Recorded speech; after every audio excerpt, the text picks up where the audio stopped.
Hi, I'm Mara Webster with In Creative Company, and thank you so much for tuning into one of our talks today. We are a year-round talk series bringing you the best creative voices across film, television, and theater. And today we're so fortunate to be joined by the fantastically talented Tara Miele to talk about her latest film, Wander Darkly. And I actually wanted to ask you about the title of the film because it came from a Lord Byron poem that you really loved. And I wanted to ask what it was so specifically about what that poem and what that quote meant to you and how it really lent itself to capturing what you wanted this film to be as a story for yourself. Sure. Yeah. So in Lord Byron's time, there was speculation that the sun would extinguish. And everybody was really up in arms about this potential. And so this poem that he wrote was about how all the light in the world would go out, that the sun would go out, and that there would just be true darkness. And there's this line where he talks about the stars did wander darkling, which is the opposite of twinkling, right? So like they extinguish. And I just thought it was such a completely beautiful way to express something so dark and so sad. And so it felt to me very much like this journey to find beauty in that idea of light going out and to find beauty in something dark. Yeah. And I'm so fascinated by the script writing process and developing these characters in this narrative because you've taken what is usually a very internal journey that characters would go on that would require a lot of exposition for us to kind of see inside their minds and made that the external output of the entire story. So was it a really different experience and approach to writing the script as a result of that? Or did it still kind of just flow the same process and style wise for you? It's so interesting, right? Because I wrote this probably 6 years ago now. And so it's so interesting. I feel like it's like mind eraser. Like once you've gone through the process, like I keep saying like, oh, it really just flowed. And then the other day I was like, was that true? Like, what was that process? I had the core of the idea in like a 3-sentence concept. And I knew that I wanted the couple to actually engage and negotiate with each other within their own memories. Like I knew that sort of basic tenet. And my husband and I had actually gone through the bit where when we had our daughter, she wasn't latching, and these researchers came, and she had quite like a traumatic birth, but was fine, but she wouldn't latch. And these researchers came and told us to tell her story. And as a storyteller, I was like, oh my God, and the fact that like I had that idea of narrative therapy in my head, like also made me sort of think, but whose story is it, right? So like if Matteo starts the journey by saying, I'm going to tell you our story as if it's objective, but then he's leaving out the bits that don't work for him, right, on their way. I knew like at the halfway point that Adrian would have to sort of take back the narrative. So in the beginning, he's telling the story and she's arguing him, and then she takes back the story, but her mind is really messed up. So those memories come much quicker and are less cohesive, and he's trying to jump in and battle her. And I knew that I wanted them to have like a shared future, a vision of their future, because I think that's like at the crux of being able to be in love with someone, is to have the same vision for your future. And I always knew the ending, not to give away. But it involved a lot of me sitting on the floor of my office with like note cards and like looking at the trajectory and who would tell what story, like who would tell the story of how they met. Like that was the happier bits, right? So that would be in his point of view, because it's not even linear, right? Like first they tell the story about the baby and then they tell the story about how they met, but there's sort of an emotional truth to it, or an emotional timeline to it that felt really, that made sense to me. And then it's interesting. So I developed the script with Lynette Hall Taylor, who is such a talented producer. And really, she was the one who encouraged me to write it after I'd pitched it to her. And I said to her, I was like, let me show you I was going to show her a treatment. And then once I sort of got it into treatment form, I recognized that like no one was going to make any sense of what I was doing. And the treatment it just was never going to make any sense. And that I didn't want to have to make it make sense, because I felt like if I did that, it was going to take away the magic of the writing process. Like there was going to be something that came and was like found and was elaborated on once I got into the scene work, that I didn't want to like give away, in that I wasn't in the right space in the treatment. So I just went and wrote it and then sent it off to her, and thank goodness she loved it and responded, and I convinced her to produce it, and it all ended happily ever after. But definitely by the time I like put the cards onto paper, my writing process goes really, really quick. Like I love to like puke out a draft and just go in a draft. And I don't go back. I have to go from one all the way to the end. And I can even hate what I did in the afternoon, but like, I can't go back to yesterday's work. Like I'm usually like, no, you just got to leave it there and you'll come back to it. Or I can write a note about what the scene didn't accomplish or something, but I very much like to kind of plow ahead and not let the critical brain touch it until I'm all the way at the end. So I think that process, my husband was shooting in Georgia actually. So my kids were like in the pool with a nanny from 8 a.m. to noon every day. And I was in the clubhouse with like sweaty guys working out and like writing the script with like headphones on. Just had 4 hours. I got 4 hours. And I finished the script while we were out there. So it was in 5 weeks that I like wrote it. And yeah, Georgia. That's so interesting. I also know one of the materials that you put together at a very early stage was your lookbook. And I was interested in that because it was something that you used even when you were going out to investors early on. So it wasn't just something that you created to have conversations with your department heads and with your cast and show them how you were visually seeing the film. It was also a tool to really kind of get investors and get people to back the project at the beginning. Is that something where you always put it together so early and use it as part of that process? You know, this is the first time I've done a lookbook like that. And I do it for everything now. Like even if I go into an episode, I build a lookbook and I share it with everybody. I find it so helpful to establish a visual language. It's just the way our brains work. I mean, you could say, I really want our color palette to be pulled from the color of oil, right? The CMYK of oil. But if I show you what oil swirls look like on the asphalt and you see the rainbow, you immediately go, oh, those colors, I get it. So there's just something it just is such a good communication tool for people. And I think too, a script is just a blueprint. I mean, it's so interpretable. And especially with something like this, which I think is sort of a unique world a unique style of storytelling and a unique visual world, to have like the book of like, this is how I think about curtains. This is how I think about transitions. This is what I mean by, we had this whole page of like the vertical world of like the structure of a city and, how Adrian as a character is so about shoulds and boxes and, the construction of her world, and has to sort of let go at the end and accept sort of the chaos of beauty and nature and that kind of wide open space that you're allowed when you're not trying to keep it all in line, Yeah. And it sounds like in working with Sienna Miller and with Diego Luna, that you had a lot of conversations, even just about everyone's own personal experiences and kind of sharing a lot of intimacy with each other. And I was curious about whether a lot of the preparation and almost like the rehearsal process was more just about deconstructing these characters than it was about building out the specifics of a scene the way that you usually would. Yeah, we definitely weren't doing like full like scene blocking or, anything like that. We were looking at the script, marking turns, like where are you talking from the present? Where are you talking from the past? I mean, these poor actors, sometimes I was like, it's kind of both, like, like trying to ground themselves in some proper intention. And that was just the truth of it. There was a fluidity to some of it that we just had to embrace and go with. But we also started talking about, they came up with this really beautiful thing where they pressed their foreheads together and like that was their thing. Like that was like their couple thing. And that came from them.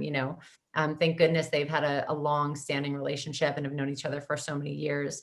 And there really was something to us just being able to like openly share our experiences with trauma, with breakup, with loss, with like strange senses of things, or our beliefs about ghosts and the otherworldly sort of stuff.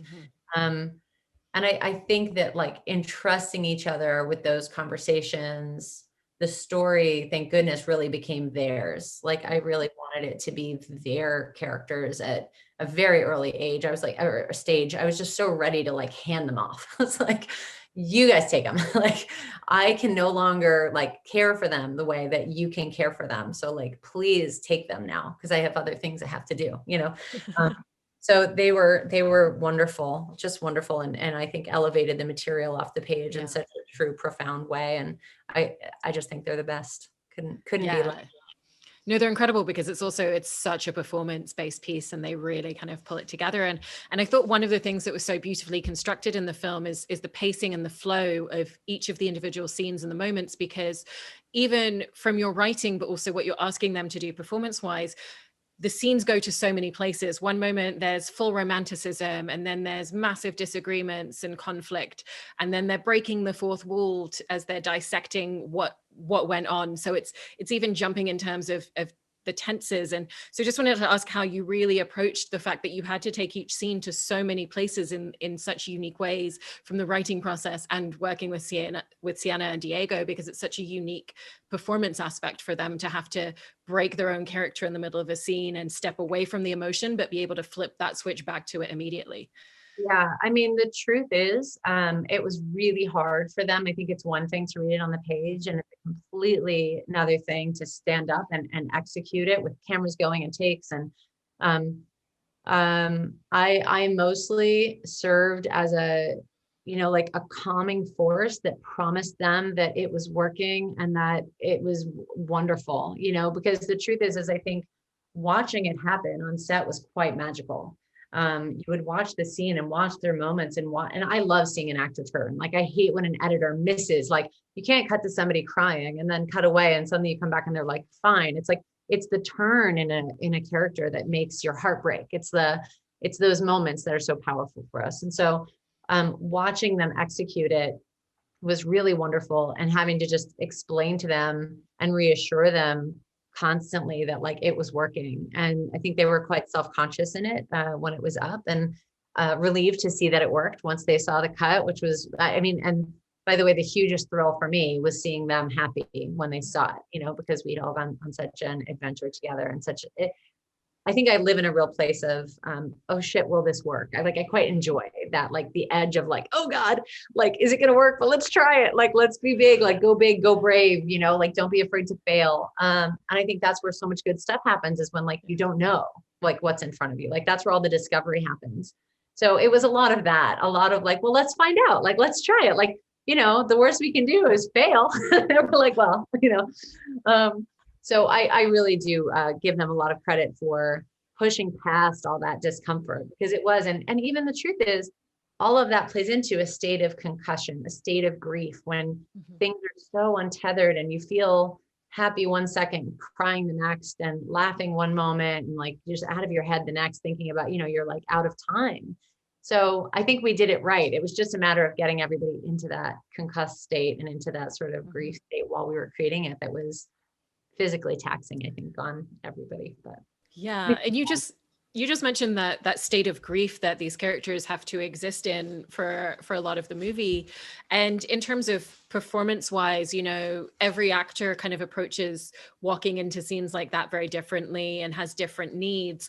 What was that journey like with the two of them, and just figuring out what the space was that they needed on set as they were walking into these scenes, and making sure that you created that space and the right type of communication for them to be able to execute it so beautifully? yeah, so I will say they're both fiercely intelligent, really just incredibly smart, talented humans. Diego really loves the rehearsal process and the conversation process, and wants to have it sort of all sorted before he arrives on the day. And Sienna, and I think this is probably because of the sort of work she was doing, it's like she couldn't do that stuff until the cameras were rolling. Like, you can't spend that level of emotion on a rehearsal. It's like, that's not wise, right? So she would really like hold until we were rolling. So it was interesting working with the two of them, who work in sort of different ways. But the truth is they also were real supports for each other.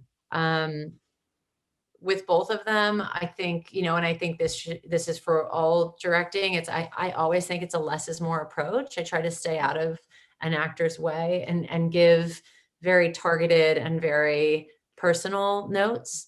And all of that relates back to the week that we had together in rehearsal, and knowing their own stories and knowing what is close to them about this story and how it resonated for them personally. So yeah, I mean, that's the biggest thing is trying to be targeted and specific. And, like for Sienna, on some of the toughest days, it was just keeping the crew quiet, and not even telling her too many positive things in between takes when she's quite upset, and we're, just keeping everybody as tamped down as possible for some of those, to make space for that sort of stuff. I mean, we didn't have any cell phones on set. It was very like, I hate when a crew member is like, an actor is doing some like incredible performance and some guy's sitting on an apple box right next to them doing that, So I think like some of it is just this sort of common sense of creating space for an actor to do their work and letting them know that even when we're so crunched for time on a 24-day schedule, like we have time. Like, take your time. Like, let's just play. Let's mess it up. Let's fail at it today. Let's take a swing. Like, do one for, we'll do more. Like, let's just do one where we get one out, Yeah. I also wanted to talk a little bit about some of the visual choices and stylistic choices that you make in how you tell the film, because one of the things that was really striking in terms of, the camera language is that you don't just pick one style and go, okay, this is the way I'm going to film the movie. Again, kind of going back to the myriad of tones and paces within a scene, the camera's doing very different things at every single moment. So what was that journey like in terms of just mapping out that myriad of choices that you needed? Yeah. So Carolina Costa was the cinematographer on the film. She's incredibly talented. But I did, I knew that I wanted the camera style to have sort of chapters. So, in the beginning when Adrian and Mateo are really quite stuck, we're in this grid of the city. The camera is locked all the time. It can't pan. It doesn't move. It's like handheld. So there's some tension, but they're always boxed into frames. They're like, we're outside of the car until we get into the fight where they're in the car. And the very first time the camera moves is when the car accident happens. So it sort of unmoors the camera. And then, as Sienna is sort of going through this like sense of having died and seeing her own funeral and witnessing her baby being raised by her mother, the camera is really like swirling and it's all unsteady, but quite like a wave, like she just can't, she's just kind of bobbing within this insane amount of swirling movement. And it's not until Mateo shows up when she's at the bridge that then the camera sort of calms down. It becomes handheld. It's much more grounded. It feels more verite. And I wanted from that moment on that he like roots her a little bit. So it feels like we're back in real life. Okay. Like, so he's brought her back down to earth. And then at the very end of the film, if people haven't seen it, I won't like kind of give away too much, but there's like another style comes into play after, their wedding. And then another style comes into play like after that. So it's just like, I specifically knew that the camera had to be expressing the internal sort of state of Adrian. And and so that was sort of how we marched that along. There's a lot of checking in with our, what scene are we? What camera style are we? And then also for camera team, I know, if we were going to do a wipe, they were trying to like measure the speed with it. We didn't have any motion control or any big toys, so they were measuring and marking the speed of like what happened on the A side so that 2 weeks later, when we got to the second scene, we could like continue that same flow. And it was quite a bit of that kind of stuff on this one. Yeah. Yeah. And also between a lot of the scenes, you're jumping between locations and time and space as well. And so I wanted to ask about just even the logistical side of how that needed to come together visually from locations and camera choices, because it's, again, not even just finding a space that really captures that moment in the film, but you're having to completely like visually thread those instances together. So you're having to think about, okay, the camera's going to move down to the floor because the floor here looks a little bit like the beach that we're now moving up over to. Yes, right. I think that was definitely the hardest thing to, like, I don't want to say stick to my guns about, but like you're in these big emotional scenes and they're doing such wonderful work. And then you have to sort of be like, and I also just need to like hold on just a second, and do these like insane camera moves. And just trust that you have, and they were lovely. They just trusted that I had some other thing that I was doing, like, so yeah, it was quite a bit of preparation doing that stuff. All the departments had to be on the same page. Our department had to provide us with whatever we were wiping in front of, or make sure that, we have like the ribbons that we needed to go through into Day of the Dead, for example. And then when we actually went to Day of the Dead to shoot, we brought all these crazy ribbons with us so that at Day of the Dead, we were standing out, with like a baby crew, like going through the ribbons to like complete the second half of that transition. And I actually love that. I think lots of films do it, where they're just transitioning scene to scene, right?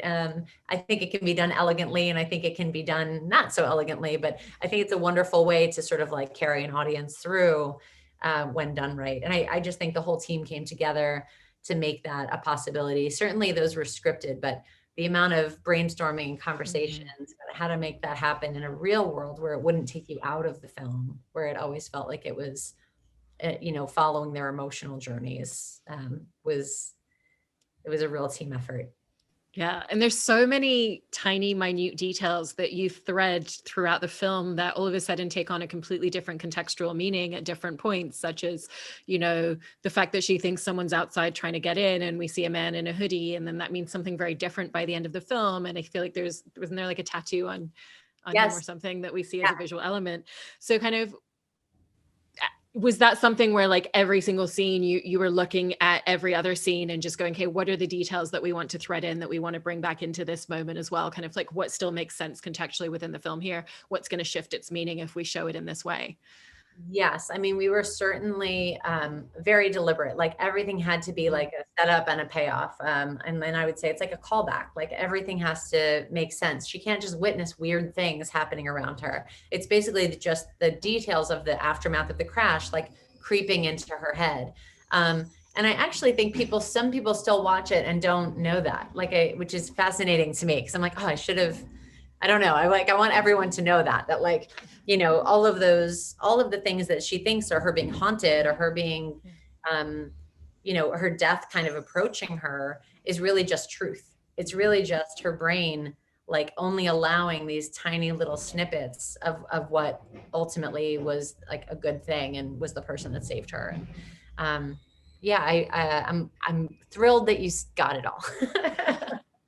I also know that I think that your first day of shooting was actually filming in the hospital scene. And that was also the moment where you had to take Diego and actually put him into a drawer in an actual morgue and close the door on him. But that one of the discoveries of that was that he came out and told you about the sound that it makes, and kind of like a vacuum sound. And one of the things I love about filmmaking is just those accidental discoveries that you have along the way. So were there other kind of details and nuances and moments or things that you pulled into the film that you just discovered in the moment, the same way that you discovered that sound that you ended up capturing for the film?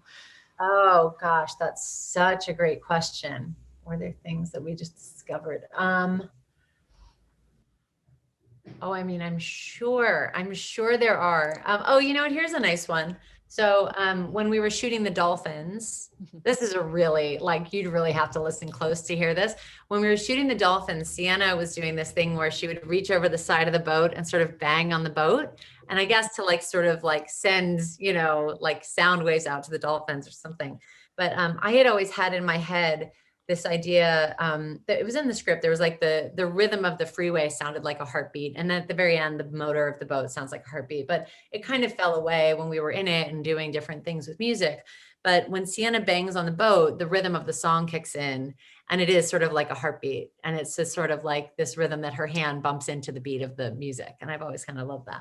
I don't know if anyone has noticed that bit before. But yeah, I mean, I honestly, certainly within performance, the scene right before they go off into Day of the Dead was scripted a bit differently, like a bit more like a fight, a bit lighter. And when it got up on its feet, it was so tender and so sad. And there was no way to fight that was the way that it was going to be. And that it's one of my favorite scenes. It's quite a beautiful scene, but certainly there's those times when you couldn't have imagined that it would be the way it's going, and you just have to love on it and embrace it and say thank you for it, Yeah. I also love watching the way that you thread the different characters in at different moments. And again, sometimes these other characters come into a scene and break the fourth wall with them, which was an interesting perspective to have as well. And you have things like her parents and kind of like what their relationship dynamic means to her parents and what their relationship dynamic means to their friends. And so just wanted to ask you a little bit about the communication that you wanted to have about how a relationship is between two people, but at the same time, it's also not, because it has this ripple effect on the people around them and the people in their lives as well. Yeah, it's so interesting. I mean, I think if I had had the breath to do like a series about this couple, I think you would have like a whole nother story about, you know, like Vanessa and her boyfriend and Beth Grant and Brett Rice. I mean, I think everybody is so fantastic and they don't get enough time, I think is the truth.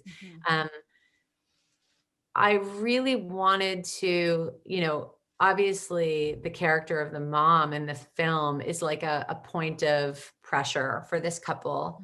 And I just think so many people have experienced this where like you have a young baby and you need the help and someone now is in your world that you wouldn't otherwise maybe have in your world so much. And you desperately need this person and it's desperately not working for you guys emotionally. And I just remember even talking to Beth about this and she was like, oh, she's such a, you know, like the mom is kind of getting this bad rap. And I was like, I don't know, like he's pretty shit to her. Like, you know, like really, like all things considered, like he's not nice to her. Like, you're sort of his like flaw in a way that like he can't be cool with whatever this is. And that like, so it was interesting to me. And also like, I just love how her character didn't have a certain emotional availability that she needed in order to help her daughter through this moment, which is a big part of her journey, right? Like if the mother, you know, had been able to say, you know, be emotionally present and have like difficult conversations and hold space for Adrian's character, I think the journey would have been much different. But instead, she's sort of relegated to going on an internal journey, which maybe at the end of the day, we all are anyway. But I don't know if that answered the question. It was a really good question. I feel like I've skirted it a bit. No, I feel like you did. Was it a really conscious decision on your part from the beginning, even when you were writing the script, to never have the audience side with either one of them within the relationship? Because you really kind of capture that very genuine and raw complexity that comes in a relationship. And there's days where one person's right and the other person's not, and you kind of flow it back and forth between them. But it didn't feel like you were ever trying to pull us towards someone's side and then go, oh, actually, now that you've taken that side, let's take a look at this. It was just very in the middle. By the way, I think TV is so good at that. Like, I think TV writers are so good at like, and now I hate that guy. And the week later, like, I know he killed that kid last week, but I like love him. I don't think I'm as good at that. So I didn't want to manipulate that way. I wanted to try to live in the gray area a little bit more. And it is interesting because I do think some people watch it and maybe think like, would they have made it? Like, would they, you know, wouldn't they have? And I think it's a great question. Like, I think it's a real Rorschach test for people. And, you know, I did like an interview for, I think NPR in my hometown in Long Island. And he was like, just tell me, are you and your husband still together? And I was like, yeah, we're good. We're okay. And he was like, so relieved, you know? But man, I don't know, like being in a long-term relationship is so hard. I don't know that, I mean, like, I'll just say for me, it's not like I'm every day, like, should we, shouldn't we, should we, like, I'm not doing that, but certainly you don't plateau, you know, you're like all peaks and valleys in a relationship, you know? And, yeah, I don't know anyone who's real innocent in a relationship with anyone, with your parents, with your friends, like everybody's culpable. Everyone's, no one's their best all the time. Very true. And then what do you feel like is kind of the skill set and the tools that you really got the chance to develop on working on this project that you feel is going to be something that's going to carry through to whatever it is that you work on next film-wise? You know, I think probably like the biggest thing is this has been such a big step for me, right? Like doing something that's wholly mine, that I was trusted to bring to life. So I think really at the core, it's like a level of confidence that I can see something from idea to completion on my own and don't have to sort of, you know, rely on another, like a, you know, that no one's coming, that I can do it, that I can like write it, that I can see it through. I mean, I hate to say that, but like, I do think that having faith in your own process so that when you're in your darker moments or you're not sure, to know that you'll see it through and to know that you'll get through the other side. I think that's the biggest thing.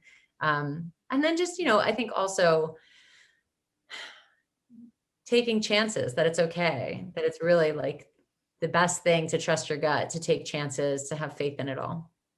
Yeah. Well, I loved watching this film so much. And I feel like after all the details you've given, I want to go back and look at some of those scenes again, like hear the Oh, sound of like the banging on the side of the boat. Thank you so much, Tara. thank you, Mara. It was so nice talking to you.